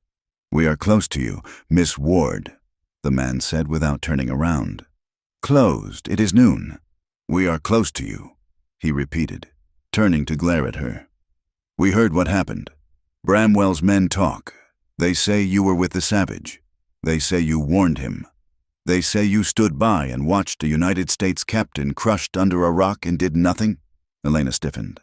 "I watched a fool lead his men into a trap I tried to warn him about. You are a traitor to your race," a voice said from the doorway. Elena turned. It was her father, Thomas Ward. He stood there, leaning on his cane, his face pale and drawn. He looked at his daughter not with anger, but with a cold, devastating disappointment. "Father," Elena said, stepping toward him. "Do not," Thomas said, raising a hand. "I raised you to be a decent woman. I raised you to respect the law. And you run off in the night to lay with a Comanche murderer. He saved us," Elena cried, her voice cracking. "He saved the wagon train. He saved me, and he saved those soldiers from being massacred by their own captain's stupidity." "He is an Indian," Thomas spat. "And you chose him over your own kind, over your own blood." He looked around the store. The other customers were watching, their eyes hard and judging. "I have no daughter," Thomas said. "Get out of my town. Get out of my life." He turned and walked away, the tap-tap-tap of his cane sounding like nails being driven into a coffin. Elena stood there, the blood draining from her face. She felt as if she had been slapped. She walked out of the store, her head high, but her vision blurred by tears. Outside, a group of ruffians was gathering near her horse. One of them, a man who worked at the stables, spat on the ground near her boot. "We ought to shave her head," one man muttered. "Mark her so everyone knows she is an Indian lover." They stepped closer. Elena reached for the knife at her belt, her hand trembling. "Back off," the shout came from the street. A young corporal, his arm in a sling, stepped out of the saloon. He was followed by 3 other soldiers, all bandaged, all dusty from the retreat. "Corporal," the ruffian sneered, "this is town business." "This woman pulled me out of the rubble," the corporal said, stepping between Elena and the mob. "She tore her own skirt to bind my head. She gave me water when I was choking on dust." He looked at Elena, then back at the men. "Captain Bramwell might call her a traitor," the corporal said, "but any man here who touches her answers to me and the boys of the 3rd Troop. We know who saved our hides when the mountain came down. It wasn't Bramwell. The ruffians hesitated, then backed down. Grumbling, the corporal turned to Elena. "You best go, Miss Ward. We can keep them off you for now. But the town has made up its mind. There is no place for you here." Elena nodded. "Thank you, Corporal. Where will you go?" he asked. "West," Elena said. "Somewhere the fences haven't reached yet." She mounted her horse. She did not go back to her father's ranch. She had nothing there anymore. She rode out of Red Creek with only the clothes on her back and the saddlebags she had packed for the emergency. She was an outcast, stripped of her name, her family, and her home, but as she hit the open prairie, feeling the wind dry the tears on her face, she realized something strange. She did not feel diminished. She felt light. The cage of expectations, the marriage to Bramwell, the role of the obedient daughter, the suffocating corset of town life was gone. She was alone, and she was free. 2 days later, at a place where the salt fork of the Red River curved around a stand of ancient pecan trees, 2 riders met. It was neutral ground. To the west lay the Quahati stronghold. To the east lay the encroaching settlements. Here, there was only the sound of water and the rustle of leaves. Tahan was waiting when Elena rode into the clearing. He sat on his gray horse, watching her come. When she was close, he dismounted and walked to her. Elena slid from her saddle. She looked tired, her face thin, but her eyes were clear. "They cast you out," Tahan said. It was not a question. He saw it in the way she carried herself, like a person who had lost everything but their pride. "I am no longer welcome in Red Creek," Elena said. "My father, he said he has no daughter." "Then he is a fool," Tahan said. "And he is poor, for he has thrown away a treasure." He reached out and took her hands. They were rough, calloused hands, the hands of a woman who worked. "And you?" Elena asked. "Did they kill you?" "They tried." Tahan smiled, a rare, genuine smile that crinkled the corners of his eyes. "But the women, they let me go. They said I had paid my debt." "So you are free," Elena said. "You can go. You always wanted to be a drover, to see California." Tahan looked at the horizon. It was wide and open. He could ride west and never stop. He could vanish into the white world, change his name, and leave the wars behind. But then he looked at Elena, and he thought of Little Badger, learning to ride. He thought of Nita's warning about the future. He thought of Atsa's command. "Do not turn your back." "I could go," Tahan said slowly. "But freedom is a strange thing. Elena, I used to think it was about having no walls. Now I think it is about choosing which walls you want to build." He turned to look at the river crossing. It was a natural ford, a place where wagons would eventually have to pass, where cattle drives would stop for water. "The railroad is delayed," Tahan said, "but it will come. The settlers will come. My people cannot fight them forever. And your people, they are blind. They do not see us as human." He squeezed Elena's hands. "If I leave, who translates?" Tahan asked. "Who stands in the middle? Who teaches the white man that the Comanche are not devils? Who teaches the Comanche how to trade without being cheated?" Elena looked at him, understanding dawning in her eyes. "You want to stay. Not in the village," Tahan said, "and not in the town. Here, in the middle." He pointed to the grove of pecan trees. "I want to build a trading post," Tahan said. "A place where both sides must come. A place where I can sell horses, the best horses on the plains, trained by Comanche methods. I want to build a school, not for reading Bibles, but for riding, for understanding the land." He looked at her, vulnerable for the first time. "But I cannot do it alone. I know the land. I know the horses, but I do not know the white man's ledger. I do not know how to write contracts that Bramwell cannot break. I need a partner, someone who walks between worlds, like me." Elena looked at the pecan grove. She imagined a cabin there. She imagined corrals. She imagined a life that was hard, dangerous, and uncertain. But it would be their life. A trading post, she mused, between the wild and the sown. It will be dangerous, Tahan warned. Both sides will mistrust us. Good, Elena said, a spark of her old fire returning. I have had enough of people trusting me to be what they want. I would rather be mistrusting for who I am. She stepped closer to him. I have no money, Tahan. I have a horse, a rifle, and a very bad reputation. I have a fast horse, a sharp knife, and the blessing of 50 angry women. Tahan replied. Elena laughed. It was a sound of release, startling the birds in the trees. Then I suppose we are rich, she said. Tahan pulled her into his arms. This time, there was no desperation, no storm, no looming death. There was only the quiet certainty of two people who had found their footing on shifting ground. We stay, Tahan whispered into her hair. We build, Elena agreed. As the sun began to set, casting long shadows across the river, Tahan led the horses toward the grove. He began to unsaddle them. He was no longer the warrior trying to escape his fate. He was a man who had chosen it. He took the small pouch Nita had given him, the earth of the valley, and hung it on a branch of the largest pecan tree. It was the first cornerstone of their new home. The falling action was complete. The adrenaline of the war was gone, replaced by the steady, rhythmic work of survival. The warrior and the exile had stopped running. They had planted their feet, and in doing so, they had begun to define a new kind of freedom, not the freedom of the wind that blows over the grass, but the freedom of the roots that hold the earth together. 10 summers had passed since the landslide at Devil's Fork, and the Pecos River still ran with the same muddy determination, carving its way through the red earth of the territory. But the land around the bend, where the Sweetwater Creek met the river, had changed. It was no longer just a watering hole for thirsty herds. It was the Gray Horse trading post. To the unpracticed eye, it might have looked like a chaotic scattering of structures.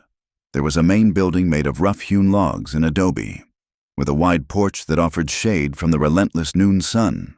Around it were corrals made of split rail and woven mesquite, and beyond that, stretching into the pecan grove, were the lodges of the Comanche, not hidden in canyons anymore, but pitched openly, their smoke mixing with the chimney smoke of the main house. The sound of the place was its own language. It was not the silence of the ambush, nor the shouting of the drill sergeant. It was the sound of children. In the large corral, a dozen children were riding. Half of them had skin the color of copper and hair like raven wings. The other half were pale, freckled, with hair like corn silk. They were not fighting. They were laughing. A Comanche boy, perhaps 12 years old, was riding a paint pony bareback, his knees locked tight to the animal's ribs. Behind him, clinging to his waist with a look of terrified delight, was a white boy in oversized dungarees. "Lean with him, Thomas," the Comanche boy shouted in English. "Do not fight the turn." "I am trying. Swift Fox," the white boy yelled back. Leaning on the fence, watching them with a critical but affectionate eye, stood Tahan Greyhorse. Time had touched him, but it had not diminished him. There were streaks of iron gray in his long black hair, and the lines around his eyes were deeper, etched by a decade of squinting at the sun. He did not wear the war paint of his youth, nor the uniform of a scout. He wore a simple buckskin shirt and canvas trousers, a bridge between two styles. "He sits the horse like a sack of flour," a voice said beside him. Tahan smiled without turning. "Give him time. The flour eventually settles." Elena stood next to him. She wore a dress of sturdy blue calico, but at her waist hung a ring of keys and a ledger book. Her wheat-colored hair was tied back, revealing a face that had lost the softness of girlhood but gained the striking beauty of a woman who had built a kingdom out of dust. "The flour wagon arrives tomorrow," Elena noted, tapping the ledger, "and the shipment of quinine from St. Louis. We need to trade the winter pelts." "The women are already sorting them," Tahan said. "Nita says the beaver skins are thick this year." Elena nodded, looking out past the corral to the shade of the pecan trees. There, a different kind of council was in session. It was the heart of the trading post, and perhaps the secret heart of the territory. The Council of the Women had not disbanded after the peace. It had expanded. Nita sat on a blanket, her hands busy beating a moccasin. Beside her sat Sarah, a settler woman who had lost her husband to smallpox and had been taken in by the post. And there were others Comanche matriarchs and rancher wives sitting in a circle. They were not discussing war. They were exchanging dried willow bark for peppermint oil. They were trading techniques for birthing breeches babies. They were talking about which army supply officer could be bribed and which one had to be threatened. "They are formidable," Elena murmured. "I pity the railroad surveyor who tries to cheat them. He will leave without his boots." Tahan agreed. The trading post had become exactly what Tahan and Elena had dreamed of, a membrane between the two worlds. It was a place where the Comanche could sell their horses for fair coin, not whiskey. It was a place where settlers could learn that the savages were the only reason their cattle did not die of thirst in the dry season. It was a fragile ecosystem, held together by the will of two people who refused to pick a side. Later that afternoon, a group of young men approached the porch where Tahan was mending a bridle. There were 5 of them, 3 young Comanche bucks with restless eyes, and 2 white teenagers who looked ready to run away from their father's plows. They looked at Tahan with a mixture of awe and impatience. To them, he was a legend, the man who broke the mountain. But legends are often heavy things for the young to carry. "Uncle," one of the Comanche boys said, "we want to go west. We want to see the ocean. We want to find the yellow iron in the hills." "The gold," Tahan clarified, not looking up from his work. "Yes," the white boy added eagerly. "There is nothing here but dust and horses. Mr. Tahan, we want to be free, like you were when you were a scout." Tahan stopped his work. He set the bridle down on the wooden bench. He looked at the young men, seeing the hunger in their faces, the same hunger he had felt 20 years ago, when he looked at the horizon and saw only an escape route. "You think I was free because I rode away?"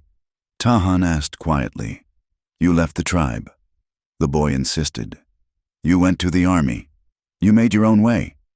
Tahan sighed. He gestured for them to sit on the steps. "I did not leave until I paid for my exit." Tahan said, "Do you know the story? The elders say I tricked the army. But the truth is, I had to please all the women in the tribe before I was allowed to leave." The boys snickered. "You had to do chores?" one asked. "I had to become a father to children who were not mine," Tahan said, his voice hard enough to silence the laughter. "I had to rebuild houses I did not break. I had to listen to the grief of widows until my own heart was heavy enough to sink a canoe." He leaned forward, his dark eyes boring into them. "You want to go to California, go. But ask yourselves this. If you leave today, who fills the empty space you leave behind? Who chops the wood for your mother? Who watches the herd when the wolves come?" The boys shifted uncomfortably. "Freedom is not just running." Tahan continued. "Any wild dog can run. A man carries his people with him. If you go to the gold fields, you take the name of this valley with you. If you steal from us. If you are cruel, you shame us. If you become drunk in a mining camp, you kill the spirit of your mothers." He picked up the bridle again. "I was allowed to leave because the women knew I would not forget them. They knew that my freedom was a tool to help them, not a weapon to hurt them. So, go if you must. But do not come back until you can look your mother in the eye and tell her that your journey made her life safer." The group was silent. The romance of the road suddenly seemed less like a gallop and more like a long, uphill march. They stood up slowly, nodding with a new, sober respect, and walked back toward the corrals, talking in low voices. Elena had been listening from the doorway. She stepped out, bringing 2 tin cups of coffee. "You are hard on them," she said, handing him a cup. "The world will be harder," Tahan replied. "They need armor, not blankets." As evening fell, the noise of the trading post died down. The travelers bedded down in the bunkhouse. The Comanche families returned to their lodges. The wind picked up, cooling the heat of the day. Tahan and Elena walked up the small rise behind the main house. It was their ritual. Every evening, they watched the sun die over the plains. They sat on a flat rock, shoulder to shoulder. Tahan took Elena's hand. Her fingers were stiff from writing. His were scarred from leatherwork. They fit together like two pieces of puzzle wood, worn smooth by friction and time. Below them, the herd of horses moved like a dark river across the grass. "Do you remember the cave?" Elena asked softly. "At Devil's Fork, I remember the cold," Tahan said, "and the heat. We were so young," she said. "We thought we had to burn the world down to save it." "We did burn it down," Tahan said. "And we planted corn in the ashes." He looked at her profile. She was beautiful in the twilight. She was the woman who had defied her father, her town, and her race to stand beside a savage in a thunderstorm. "Are you happy, Elena?" Tahan asked. "You could have been a captain's wife. You could have lived in a house with silk curtains in Virginia." Elena laughed, a low, throaty sound, and talked about embroidery and waited for a man to tell me what to think. "No, Tahan, I would have withered like a flower in a box." She squeezed his hand. "Here, I am tired every day. My back aches. I worry about the drought. But I am myself. And I am with the man who knows the names of the stars." Tahan leaned in. He kissed her. It was not the desperate, frantic kiss of the cave. It was a slow, deliberate kiss. It tasted of coffee and dust and 20 years of shared mornings.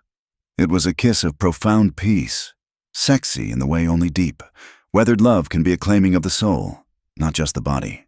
As they pulled apart, Tahan looked out past the river. In his mind's eye, he saw faces in the clouds. He saw Atsa, the old medicine woman.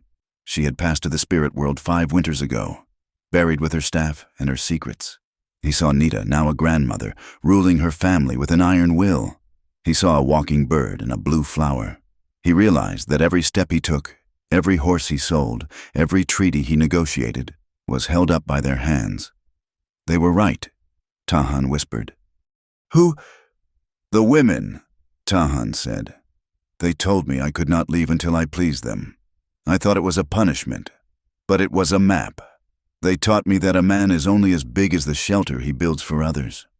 "Look," Elena said, pointing to the east, on the far horizon, miles away. A plume of black smoke rose into the darkening sky. It was the train, the iron horse, but the tracks did not cut through the Quahati Valley. They did not slice through the sacred burial grounds or the best hunting pastures. The tracks curved in a wide, lazy arc to the south. Skirting the edge of the territory, Tahan and Elena managed. Standing on the porch of the main house below, 2 figures were watching the same smoke. One was Nita, leaning on a cane. The other was an elderly white woman named Martha, a midwife who lived at the post. They stood together, the Comanche matriarch and the settler widow. They nodded to each other, a silent acknowledgement of a battle won without bullets. The treaty had been signed 3 years ago. It was not perfect. The government still pressured them. The world was still shrinking. But the trading post had proven to the politicians that commerce was more profitable than war. The women had organized a boycott of the railroad surveyors until the route was moved. They had used their soft power, their control of trade, of food, of the very social fabric of the territory to bend the iron rails. Tahan looked at the curving smoke, then back at Elena. "We did not stop it," Tahan said. "But we made it turn. We made it respect us," Elena corrected. "And that is enough." The sun finally dipped below the horizon, plunging the world into the velvet blue of a prairie night. The first star appeared, the evening star, the one the Comanche called the Eye of the Dog. Tahan wrapped his arm around Elena's shoulders. They sat in the dark, listening to the horses graze. They were the guardians of the middle place, the keepers of the third path. Tahan Grey Horse had once sought to escape his people to find freedom. He had found it instead by bringing the world to them, on his own terms. He was no longer the warrior of the wind. He was the anchor, and as the coyotes began to sing their high, lonesome song to the moon, Tahan closed his eyes and smiled. He was home. Narrator's conclusion. And so, the story is told in the bunkhouses and the tippies of the West. They speak of Billy the Kid and his guns. They speak of Custer and his folly. But the wise ones speak of Tahan Grey Horse, They tell the story of the warrior who learned that the sharpest weapon is not the lance, but the ear that listens. They tell of the man who discovered that true freedom is not a solo ride into the sunset, but a table big enough for everyone to sit at. The West was built on blood and iron. Yes, but the future was woven by the hands of the women, the children, and the outcasts who refused to be erased. They defined the horizon. Love, in the end, did not ask Tahan to renounce his blood, nor Elena to forget hers. It simply asked them to widen the trail so that two horses could ride abreast, kicking up the red dust together, all the way to the end of the line. Thank you so much for listening to this story. I hope the journey of Tahan and Elena touched your heart as much as it did mine writing it. I would love to hear from you. Please leave a comment below telling me where in the world you are listening to this story from. It is amazing to see how the spirit of the Wild West travels across oceans and borders. If you enjoyed this tale, please consider subscribing to my channel, Wild West Tales.